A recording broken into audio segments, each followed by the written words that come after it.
Good evening and welcome to Would I Lie to You, the show with barefaced lies and well-masked truths. On David Mitchell's team tonight, a comedian who's been all over the world, from Australia to the United States. In fact, the only place he hasn't been is a hairdresser's. It's Alan Davies. And a woman who, when she was at university, earned a first-class degree in romantic poetry. I must tell her the one I wrote. There once was a man from Nantucket who's another time. It's Germaine Greer. And on Lee Mack's team tonight, he's the host of Pointless, one of BBC's most popular tea time shows, or as students call it, breakfast television. It's Richard Osman. And a footballer who played for Nottingham Forest, Newcastle United, Spurs, Aston Villa and QPR, meaning he was either hugely in demand or couldn't get on with anybody. It's Jermaine Jenas. And so we begin with round one, Home Truths, where our panellists each read out a statement from the card in front of them. Now, to make things harder, they've never seen the card before, they've no idea what they'll be faced with. It's up to the opposing team to sort the fact from the fiction. Richard, you're up first tonight. Last year, at a party, I shared a jacuzzi with 3 of the eggheads. David Mitchell's team. Which 3 eggheads? Oh, it was Barry. I know, right? Kevin. And Chris. Do the eggheads, are they only allowed in a jacuzzi for 3 minutes?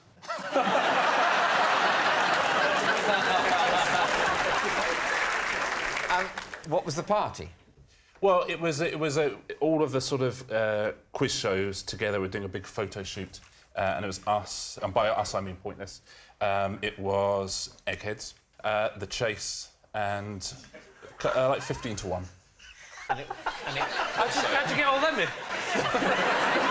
Just out of interest, who initiated the jacuzziing? There have been some photographs in it earlier in the evening, and then later in the evening, people were jumping in of their own accord. Right. Okay. What was the photo shoot for? Radio Times, TV Times, one of those. So with the concept for the photo was 3 eggheads and you in a jacuzzi. what were the 15 to 1ers and the chasers doing? We were doing all sorts of photographs, drinking champagne, jacuzzi. It was supposed to be, you know, decadence and all this kind of stuff. The concept was decadence in the quizzing community. I think it was champagne, chocolates, just being decadent, I think. But chocolates in a jacuzzi? Not in a jacuzzi. Sort of a box of black magic bobbing back. I think photographing a lot of people from different quiz shows in a ridiculously kind of opulent setting is the sort of idea that a listings at magazine might have. For example, for the last series of this, they had us sitting round a table pretending to play poker and pulling loads of faces. Yes. It's the kind of stunt that they do, rather than just having a normal photograph and then a note of when the programme is on, which is all you need. I rather enjoyed the poker photo. It's a lovely opportunity to spend time with you and Lee out of this environment, but never mind if you weren't. To be honest with you, Rob, I also had a terrible time. It's time to make your mind up. What way are you leaning, Alan? I don't think it's true. I can see the photo shoot, but I just can't see him in a jacuzzi. Continuing to party at the end of a photo shoot was certainly not something we considered, was it, Lee, at the end of the aforementioned Literally, poker. as he put the cap on the end of the camera like that, we were in the taxi, weren't we? Yeah. And I remember as we drove off, winding the window down and hearing, "It's my round, lads." Yeah. It's my round! Take your head down, he's looking! Rob sent me the end of his anecdote in 5 long texts. So, Jermaine, what do you think? I'm going to say... Is this a musical? You say the lie. You think it's a lie. A lie. So you both think it's a lie? Yeah. We'll say lie. You're going to say it's a lie. OK, so Richard, jacuzzis, photo shoot, truth or lie? It is lie. Hey! Yes, it's a lie. Richard didn't share a jacuzzi with 3 of the eggheads. Germaine Greer, your turn. Whenever I travel by tube, I look around the carriage to decide who I'd eat first. If we were a group of people stranded on a desert island. Lee? I hope this isn't true, Jermaine. Although we're now all doing it. And I think we all know what we're thinking. It's certainly not going to end well for me. Think about you could eat you and make a raft out of the bones. So, Jermaine, is this a thing you only do on the tube? Well, you know how, I mean, you can sit in the tube, stupefied with boredom, and ask yourself what everyone would look like undressed. And that is just so depressing a thought that I started to work variations on this theme and thinking, you know, who looks toothsome? Toothsome? Yes. Who would you like to sink your teeth into? I thought looking toothsome meant you had a lot of teeth. Well, you thought wrong. Really? Did I really?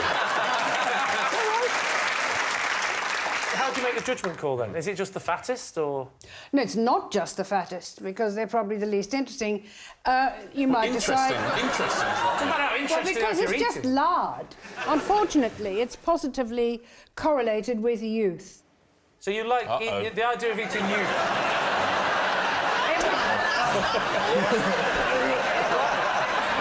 Imagine, Jermaine, we're all on the tube together. Hang on, she's eyeing me up here. She's fully eyeing me up. In which order do you eat us? Well, Jermaine is quite right. He has to go first. He's the fittest. That's an He's assumption. Thank you very much. So you're starting with Jermaine. All right, we'll allow you that. Who do you turn to next? I think it'd probably be Alan next. It's hard to know if it's a compliment or not, isn't it? Do you remember that feeling at school when you were lined up and they were picking the football team? And the only thing you could think was, I better not be last. It's happening again! So you've had Jermaine and Alan. Who would you go to next? Oh, David, I think. Thank you. It does feel like an honour, doesn't it? It does. I'm very proud to finish in the top half of the table. Why would you go to... Why, for Lord's sake, would you go to David before me, to a lesser extent Lee, and Richard? Why? I think Richard would be a bit difficult to handle, to manage. So you've got the three of us left. Who's next?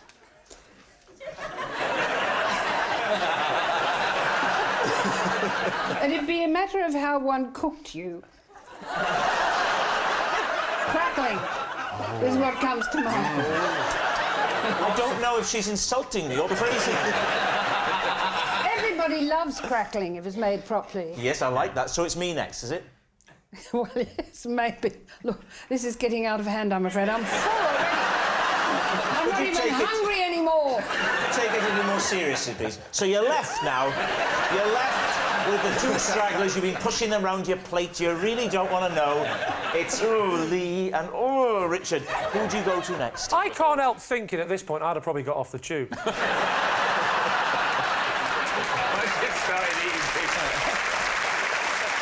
So who was last, just to be sure? For when I get the T-shirts I printed. thought I'd spared Richard. You spared Richard because you think he's too weak, so let him go. Lee is technically last. Excellent. So Lee is last, but you refuse to eat Richard at all. So what do you think?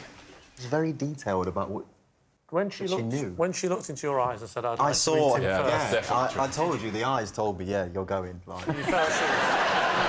To be honest with you, in makeup room before, I was like, things are coming back to me now, actually, yeah. Yeah, because she was basting you, wasn't she? So what's it going to be? What do we think, Richard? Well, I think, just look in her eyes, it's so true. So you both think it's true? Yeah, I think it's a lie. Oh, do you? Yeah. But I'll go with true. the majority, because Okay. I'm weak. You're going to say true. Jermaine, truth or lie?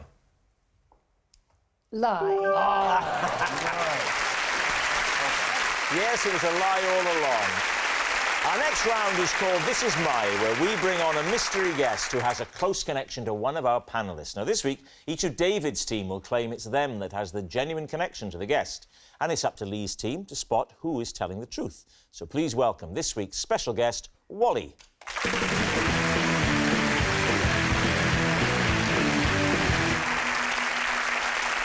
So, Germaine Greer, what is Wally to you? Oh, this is Wally. He's the crane driver who once let me sit in his cabin 50 feet above my house. Alan, how do you know Wally? This is Wally, and during one of his driving lessons, I crashed into the co-op. And finally, David, what is your relationship with Wally? This is Wally, and he intervened when I got into a whispered row with a woman in a library. So, there it is. Lee's team, where do you want to start? Wally's got the top half of Alan's face and the bottom half of David's. I think the phone Jermaine's got that was in her fridge.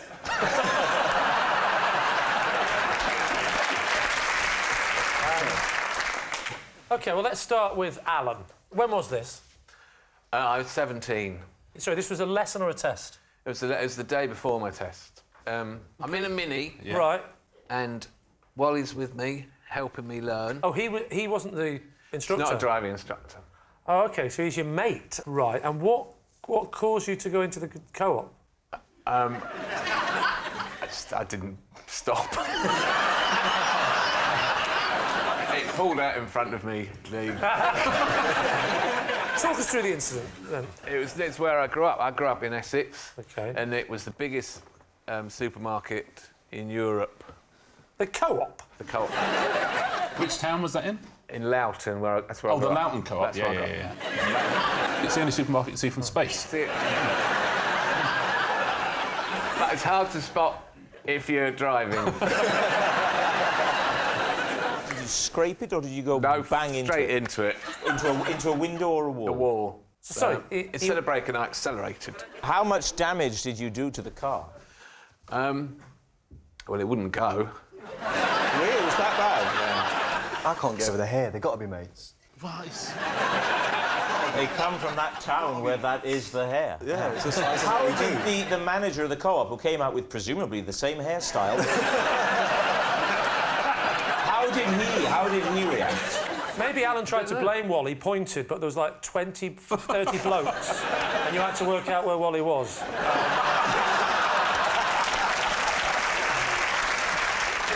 So the manager came out, and what was the response? I don't remember anyone coming out. The car has gone into the wall of the co-op, and everything just carries on. Did you have to put £1 into the back to release it?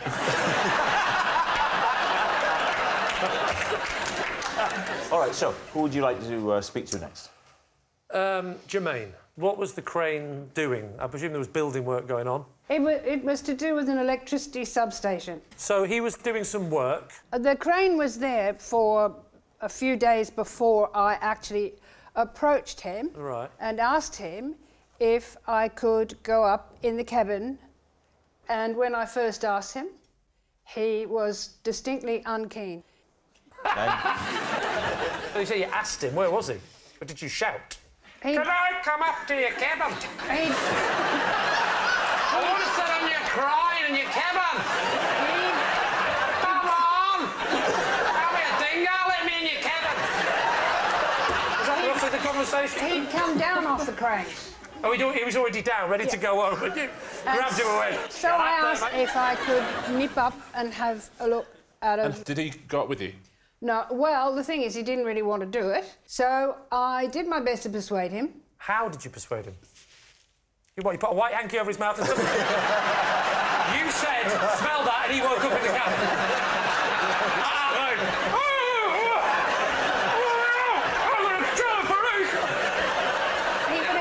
He would have had to be dragged up unconscious. I couldn't have done that. It was only the practicalities that stopped her from doing it. Let me simply say that money changed hands. Oh, and how much did he have to pay you? So did you both go up to the cabin? He said I had to go first, just in case I missed my footing. And he went up right behind you? Not right. Wally, you pervert! OK, so you're up in the crane. Yeah. Is there room for two people in those things? Barely. It was. So it was intimate? Not really, but it was You can't have it both uncomfortable. ways. You certainly can't have it both ways, and that's too small. some respect for Germaine Greer. So sorry about my friend. It was pretty cramped, but he showed me how you use the controls. You're telling me now that you actually had a go of it? No, I didn't have a go of But it. he showed you how to do But it? I can use a digger and an excavator, so I know how to balance the two hands. Why do you know how to use a digger? Well, because I dig holes. What about David? David, can you remind me of your statement? This is Wally, and he intervened when I had a whispered row with a woman in a library. What was the row about? It was about noise. Who started the row? Who started the row? I would say she started it, but the noise that it was about was my responsibility. I was in the loo. Was what? What? I was in the loo when the noise happened, but the noise didn't emanate from the loo. It was my phone made the noise while I was in the loo, because it was on silent, but it vibrated and sort of... Where was it? On the, you left I'd it in the left it library? on the table. Oh, you'd left the thing, gone to the by toilet. my laptop. So you come back from the toilet.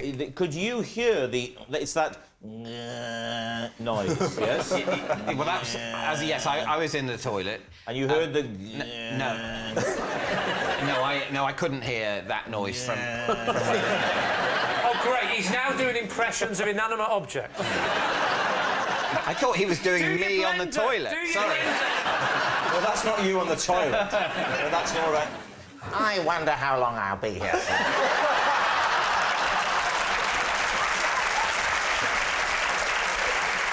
So, what happens next? Well, I come out of the toilet and she's immediately incensed and comes up to me and has a massive whispered go at me. What does she say? She said, I've been trying to work in here and you've been making noise all the time and that phone has gone off 2 or 3 times.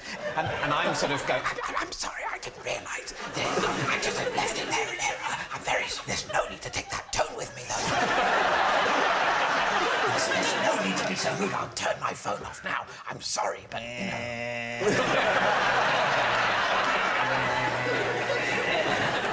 So this carries on for a few minutes, and then Wally, who works there, comes up and has a word with us both and says, please, you know, be quiet and get on with your work. OK, we do need an answer. So Lee's team is Wally, Jermaine's crane companion, Alan's car crasher, or David's bookish buddy. He's got a bit of library about him, hasn't he? He has got a whiff of book about him. That's my new fragrance for Christmas. If I had to choose, I would say Alan. What are you thinking, Jermaine? The whispering argument, I can see it happening. Yeah. And I bizarrely think it might be Germaine. Oh, brilliant. OK, so Germaine thinks it's David. Yeah, I think it's Alan. You think it's Alan? And you think And I it's think Germaine? it's Germaine. Let's say Germaine, then. Germaine has to pick? Yeah, I think Germaine should say Germaine. I'm handing the leadership qualities over to Germaine All right. and letting him decide who it is. What do you say, He Germaine? says Germaine. We collectively think it's David. No! No, we don't! You're saying David? OK. So, Lee's team, after a thorough democratic process, are settling on David. Wally, would you please reveal your true identity?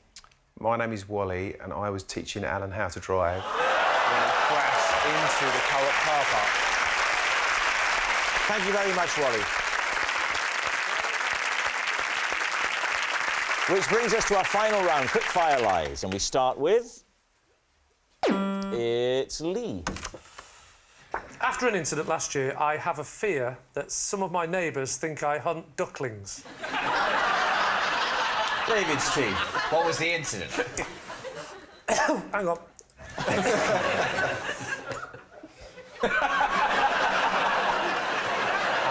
Got it. So, I live by a river. Yeah. That much is true. We know it's true because we both enjoyed an evening, one of his evenings at his house. We have indeed. Do you remember it, David, don't you? Because you and Rob both left, and then 10 minutes later, you snuck back, didn't you?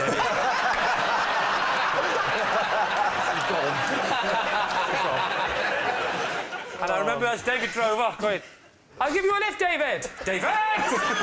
David! So, I live by the river. Yeah. And there was a duckling in the front of our house. Let's call it the driveway. Oh, right, yeah. And I didn't want to say driveway because I start making a mean all showbiz that I've got a car. Anyway, so there's the duckling, Which right? part of the drive? Was it down by the gate, so where it sweeps up around the lawn? I don't know, I'd got over the moat, to be honest with you. Actually, a duckling would be quite good at that, too. I reckon I know how, as you're thinking about it. So this duckling on its own. Yeah, so is there's a on duckling. on the drive. He's on the driveway. Yeah. This was the yellow fluffy variety. Right. And so I decided I must catch the duckling and try and put it back in the water. Yeah, in the river. Why?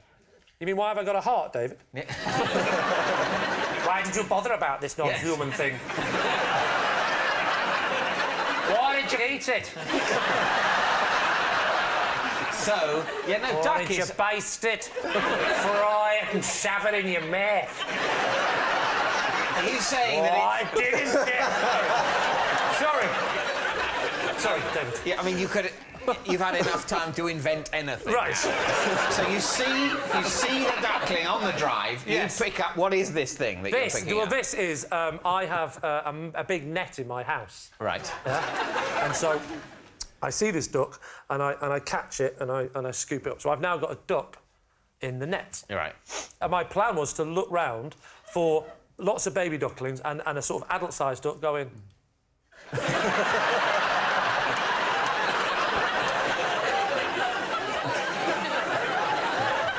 That was my plan. Right. You did say the duckling was yellow. Did I? Yeah, what colour are the ducks on the river? Uh-oh. What? Can we go into conference for a moment? Because the ducks on the river are almost certainly mallards, Yes? and their ducklings are not yellow. Yeah, but this wasn't complete. This wasn't a pure. I don't mallard. care. Right. Now, one of the most important things not to do with ducklings when you find them in the spring is to touch them or handle them at all. Leave. Because the mother will reject them. Yes. I didn't handle him, I netted him. Do you know why I didn't handle him? Because the mother would have rejected it. So how far have you walked A long to this way, point? because I couldn't find any ducks and any ducklings. So I'm now walking up, and I have noticed that people have passed me, and I've given them the, all right, and they've gone, all right. It dawns on me after half a mile, they're going, I think this stretch of the river, which is famous for fishing, I think that weirdo has been catching ducklings. They think I've scooped one out, because it's a proper big fishing net I've got. So I decided to go home, ring up the RSPCB, RSPCD. B, I said. D. P. There's the RSPB. Oh, sorry. RSPB, you idiot. Or the RSPCA. You thought it was B, you weirdo! Preventing cruelty to ducklings, that's a very niche market. Oh, no, we're only goslings. So what do you think, David? Is he telling the truth? I should point out that we did find out that it was goose. So it was a bright yellow gosling. It was bright yellow, and I thought it was a duckling, and it turned out to be Goslings a are bright yellow. Are they? OK, what do you think? The thing is, it's so heavily embroidered, this story. Yeah. But I think it's substantially true. Alan? Well, throughout the story, I thought it was a complete nonsense. Yes, I did throughout. But then there was something about him saying they came back and they said actually it was a baby goose, and it having been yellow, that's tipped me into thinking it might be true. I'm going to say true. True? Yeah. OK. Lee, truth or lie? It is, in fact, true.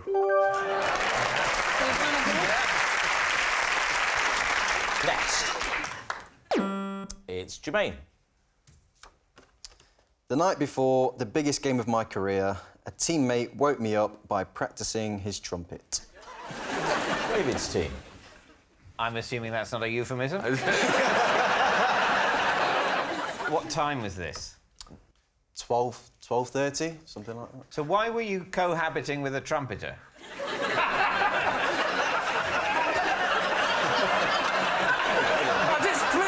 He's just used that as the trailer and nothing. That's it. That's all we need.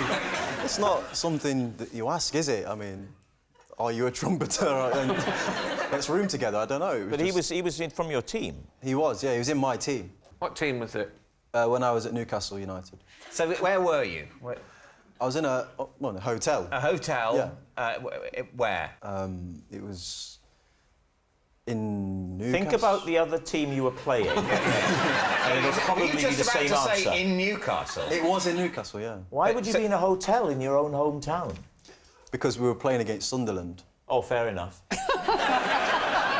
Sometimes the manager likes to just keep the players together. Ah, yes, right. I have Under heard of lock that. and key. Who was the trumpeter? It was Nobby Solano. Oh, Nobby Solano. He's from Peru. What was he playing? I can't help thinking, if someone wakes you up playing a trumpet in your ear, you don't go, oh, what is that? Is that... no, don't tell me, carry on playing. I'll get this. It was something like, you know, them Mexican kind of food adverts, like...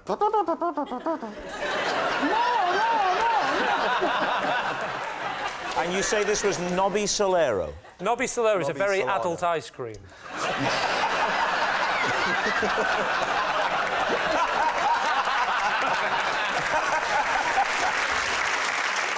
So where is he trumpeting? He was like, kind of like sat at the edge of his bed, like this, with a stand and... He'd set Can up I just his... say, if this is a lie, don't push it, son. He'd set Stand up... at a battle. He'd set up his music stand. Tunic. You got a tunic and a hat on.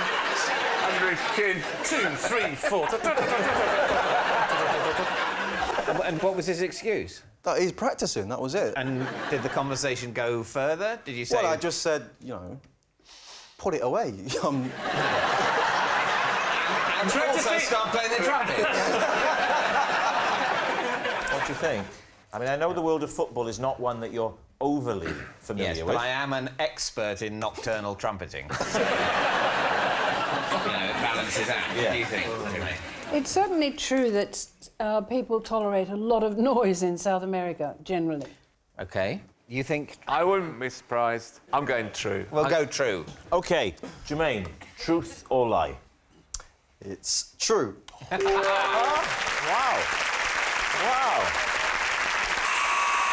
And that noise signals time is up. It's the end of the show. I can reveal David's team have 5 points and Lee's team have 0. But, of course, it's not just a team game. My individual liar of the week this week is Germaine Greer. Yes, Germaine Greer, a feminist who not only burned her bra, but now her pants are on fire as well. Good night.